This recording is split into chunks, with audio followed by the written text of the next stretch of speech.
Over your head! I got the dog! Get off the ground! He's reaching! Stop! It's too much to work with, man. Can't do my job with all that stuff on. I don't want to be rude or mean or disrespectful, but my lawyer told me to tell you nothing until... Betty hadn't heard from her daughter in 2 days. When police arrived at the Zotto home, what started as a routine welfare check would expose secrets, lies, and a crime so calculated it left an entire town speechless. Someone inside that house knew exactly what happened to Amber, but the person was not talking.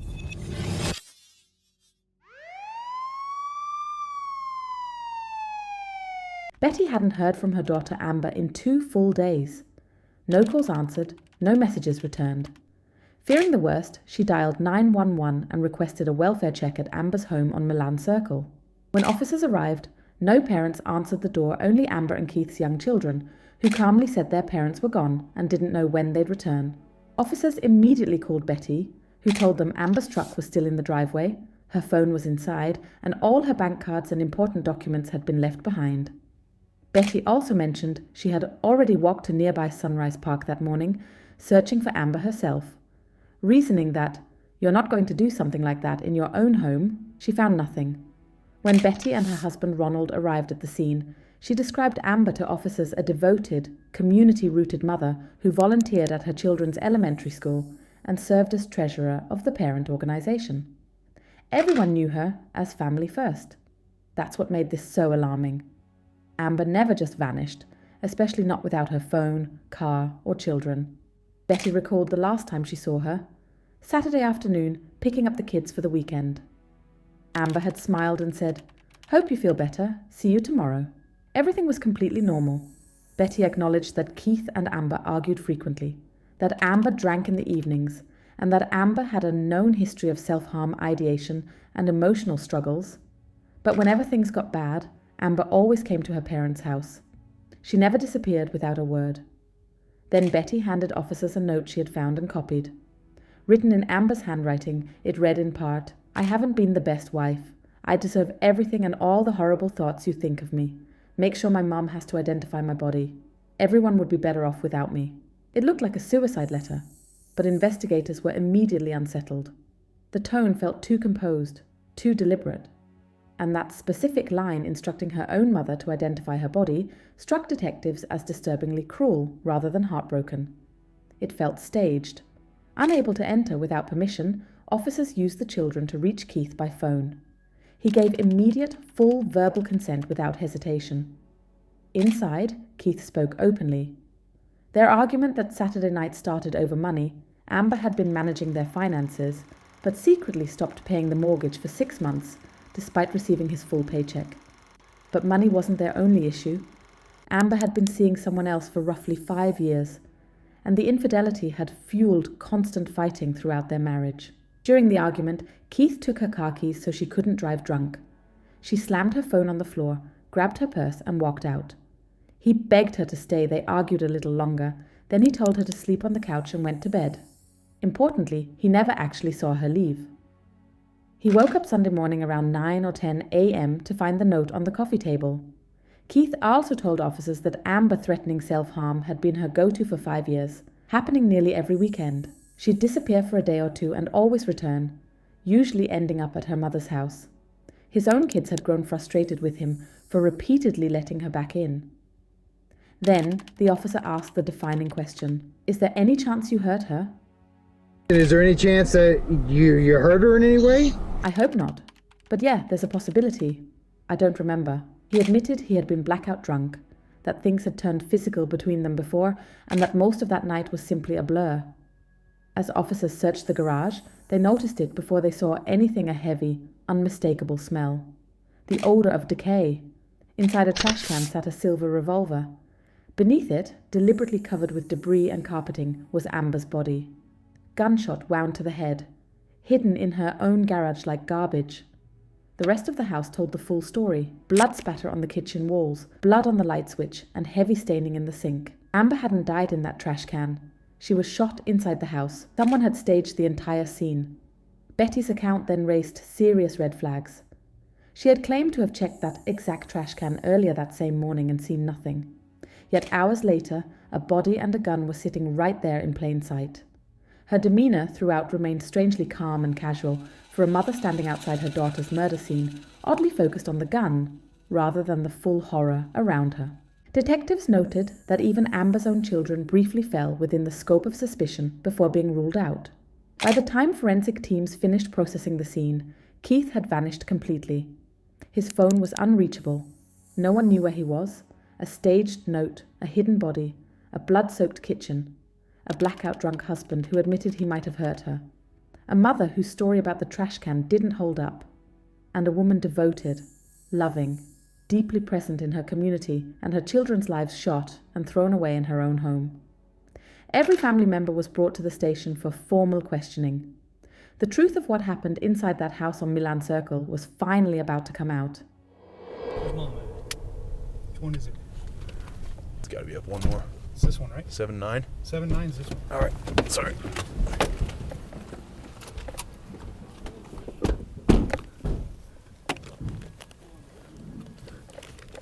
Ready? Watch out, Bubba.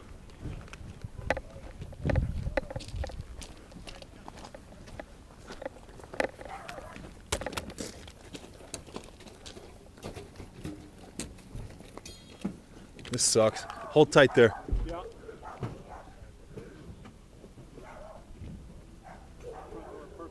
Front door. Ma'am, come to me. Come on out. I see him. I see him. Come to me. Come on out. Turn right. Point to me. Come to me. I got a guy out. Not the one. Hands up. Everybody hands up, please. Very good. Walk to my voice. Go hands on. Stop. Just you. Just you for now. Just walk towards me. Nice and easy. We're in contact, all three. All right. We'll talk to you. No, we're not. We're not going to hurt him. Okay? Walk towards You got less lethal? All right, I got hands. You got hands? Yep.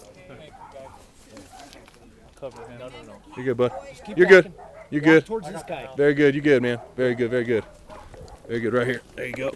Sit tight right there, man. Very good. Is that your mom, and who else is the other lady? My sister. Gotcha. Okay, man. We haven't stepped this. Very good. We appreciate you coming out, bud. Yes, sir. We'll explain it all to you, okay? I already know. Okay, buddy. I think Okay. Okay. There you go. I don't remember much. Hold on. Stay here with me, bud. Yeah. Come this way. Yeah. We'll go sit in the car, okay? Okay. All right.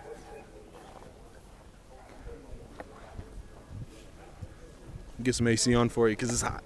All right, man. It's a little warm, but it's all right. All right, my friend. Let me pat you down real quick. Yes, sir. I got my wallet in my front. Very good. Should be all I got. But I am a plumber. Yeah, all right, great. You're a plumber? Yeah. All right. So there might be. It's all right. I got your wallet. I'll just make sure I get everything out your pockets, okay? Yes, sir. Yes.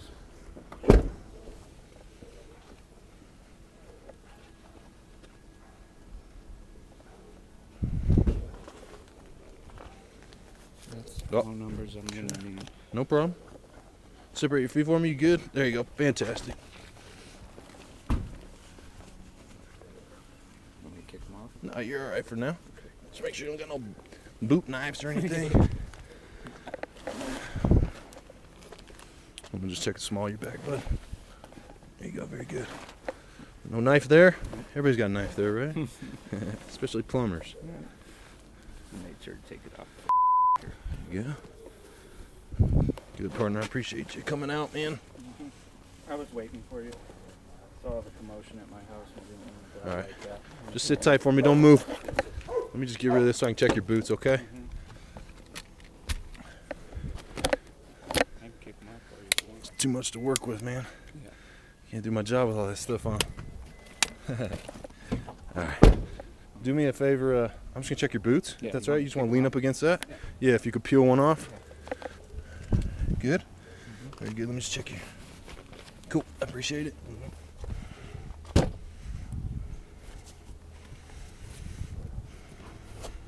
Okay. There's that one. Very good. Let's check the other one real quick. And we'll be good.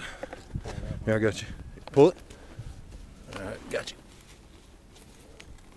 There we go. Let me see your ankle. Very good. All right, here you go. There's that. All right, and you're good. Have a seat up in there. I'll get some air on for you, okay? You got it? It's up there a bit. There you go. Hey, you want to get them boots on? Yeah. That'd be easier here. Ready? Down there. There we go. That's gonna be hard for you to walk, bud. Yeah, it was. Thanks. All right, let me kick on the car and we'll get some air going, okay? Oh, spilling bubble gum. All right.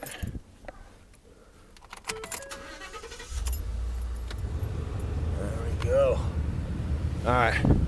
Just give us a second, we'll get you going, okay? All right. What's your first name again?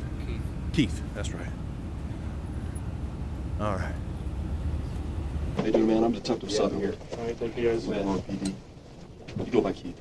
Okay. So I don't want to be rude or mean or disrespectful, but my lawyer told me to tell you nothing until you do. Okay. Have you contacted the court? Okay. Are we expecting it? So, Who's your attorney? I don't know yet. My sister and my mother were the ones that were on the phone with me. Okay. Okay. All right.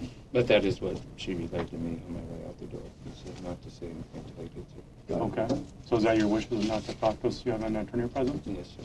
Okay. All right. Well, then we will hang out. Just hang tight here for a second, okay? Okay. And we'll be, Sorry. nope, you're fine. Nope, don't need to apologize. Hang tight here and we'll be right back. Okay. All right, man, we'll be right outside. I'm going to get some basic information from you. I'm not going to ask you any other questions about anything specifically, okay?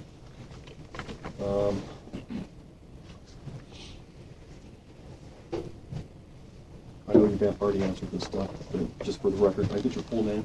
Keith. You do have a cell phone now? Had one. I don't Okay. have one more. You don't have one anymore? Mm-mm. Do you have a work phone?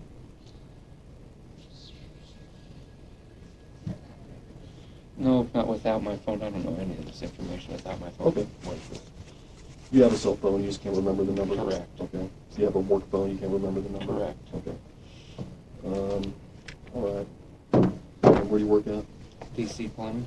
DC? Mm-hmm. Okay. 2112 Washington Street. How long have you worked with them? About 10 years now. Okay. Thank you. All right. Just stand up against that wall for me.